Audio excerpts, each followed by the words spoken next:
Cette vidéo est pour vous donner une introduction à Django. On considère au départ en fait disposer d'un environnement sur sa machine style Anaconda, donc avec une version de Python qui fonctionne. Et ce que l'on va faire dans un premier temps, c'est installer tout ce qu'on a besoin d'installer pour avoir Django fonctionnel. On va vérifier les premières étapes.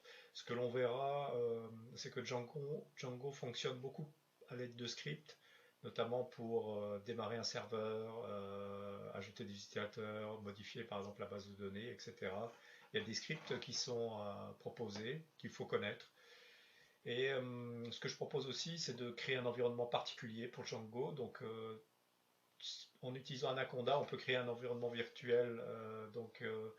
Ici, j'utilise un environnement Python 3.8 avec Django. Et ce que l'on peut faire, c'est soit utiliser un Anaconda Navigator pour installer les packages manquants comme Django. Donc, on va le chercher et on l'installe ici. Ou alors, on peut le faire en ligne de commande en utilisant un terminal, par exemple les terminals qui sont proposés dans Navigator.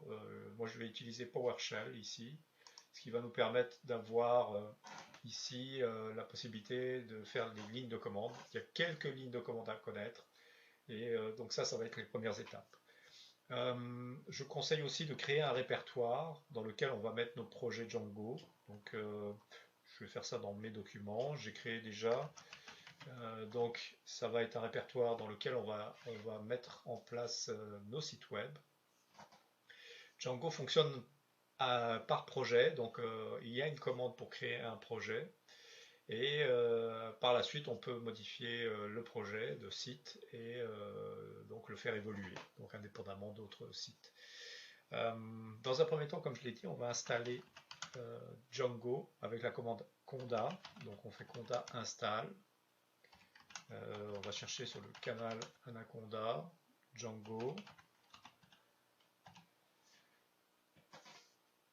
Donc il nous propose d'installer quelques packages, on va le faire. Ensuite, quand l'installation se finalise, ensuite ce que l'on va faire, on va tester s'il y a la version de Django qui est bien installée. Donc on devrait avoir voilà, la version 3.1.2, ce qui est correct. Et comme j'ai dit, Django fonctionne aussi donc par script. Donc il y a des scripts qui se sont installés aussi. Donc il y a notamment un script qui s'appelle admin, Django admin, qui va permettre en fait de gérer quelques fonctionnalités de Django, notamment démarrer un projet, start project. Donc on démarre un projet avec une structure de base qu'on va faire évoluer par la suite. Donc on va créer notre projet. Par la suite, on peut donc le projet est créé. Si j'affiche, vous voyez, on voit qu'il y a un répertoire qui est créé. Donc je peux aller dans ce répertoire et afficher le contenu. Essentiellement, il y a un sous-répertoire avec un fichier manage.py qui est important et ce qui va nous permettre en fait de pouvoir lancer notre site web grâce à ce fichier en faisant la commande run server. Donc ça va permettre de lancer le serveur. On va avoir un message qui dit que le site est fonctionnel et on peut y accéder à l'adresse 127.0.0.1.8000. Donc ça permettra de faire un test local. Donc on voit le serveur fonctionne. Donc l'installation a bien fonctionné. Donc c'est une page par défaut qui nous permet de dire que tout est correct. On peut arrêter le serveur. Donc si j'arrête le serveur dans le terminal, donc Django ne fonctionne plus. Donc vous voyez, il n'y a plus de site en ligne. Donc c'est parfait.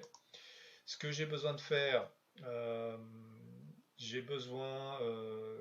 ce qu'on peut voir en fait, c'est que par défaut, si je vais dans un répertoire, donc on voit qu'il a créé une base de données. Donc par défaut, quand Django crée un site de base, donc un modèle par défaut, il va utiliser une base de données SQLite. Donc c'est parfait. C'est parfait pour les développements locaux, là, pour tester des choses. C'est sûr que pour un déploiement en mode production, on va choisir une base de données un peu plus forte, tout dépendant du type de projet qu'on veut. Mais pour le développement, on peut utiliser SQLite. Euh, on peut aussi aller observer ce qui se passe à l'intérieur ici de ces fichiers. Donc il y a des fichiers qui ont été créés par défaut. Un fichier qui peut être intéressant à voir, c'est URL. Et ce qu'on voit en fait, c'est qu'il a déjà créé à l'intérieur du serveur de base, du site de base, il y a une adresse admin qui est disponible. Donc c'est-à-dire que si je lance mon serveur, voilà, je devrais être capable de faire admin.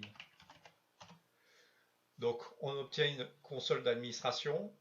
Bon, on peut faire un essai admin, admin. Bon, rien ne marchera. Ce qui marque en fait le message, il dit il n'y a pas de table. Donc le code Python est là, la vue est disponible. Simplement, il n'y a pas de base de données en fait structurée qui tourne derrière. Donc ce que Django souhaite, c'est qu'on crée les tables nécessaires. Donc pour créer les tables nécessaires, on doit retourner dans la console et on doit en fait demander en fait à Django de créer une structure en fonction des besoins actuels du site. Donc en général, on le verra plus tard, quand on fait un site web, on a souvent des entités qu'on voudra sauvegarder en fait dans une base de données. Et ces entités, on va les définir dans un modèle en Python. Et Django va pouvoir créer les tables qui sont associées avec ces entités en Python. Actuellement, là, il a des entités en Python dans la composante administration, admin, qui sont utilisateurs et groupes. Mais il n'y a pas de table. Donc les tables n'ont pas été créées. Alors, Django, qu'est-ce qu'il fait en général? Ben, il va partir du modèle Python et créer les tables. Donc en fait, on va utiliser une commande, toujours avec manage, qui s'appelle migrate. Migrate, ça va permettre en fait de passer en fait le modèle Python, des objets qu'on a en Python, de les passer dans la base de données. Donc de définir la structure qu'on a besoin au niveau de la base de données pour correspondre à ce on a modélisé en fait en Python. Donc voilà.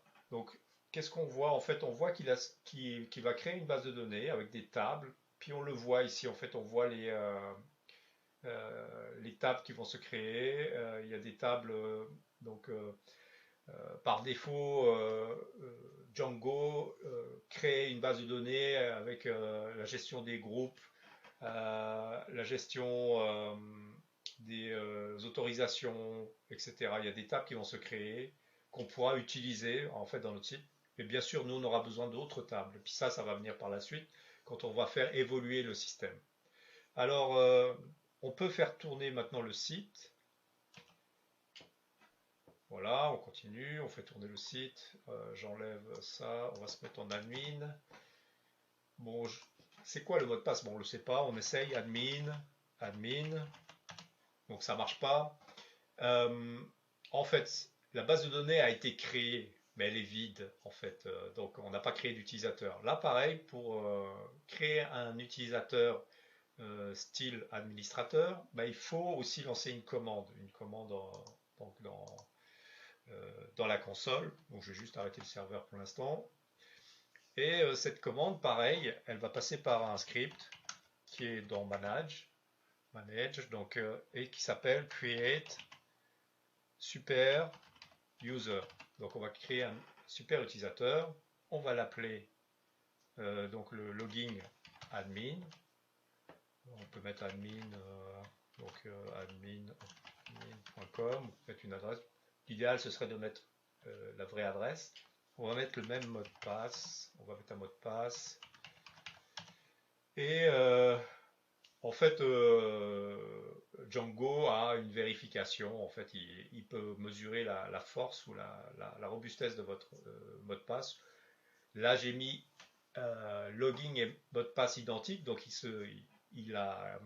s'est rendu compte de ça et il demande est-ce qu'on on crée quand même le compte. Ben, on va dire oui parce que c'est pour une démo, donc il n'y a pas de problème.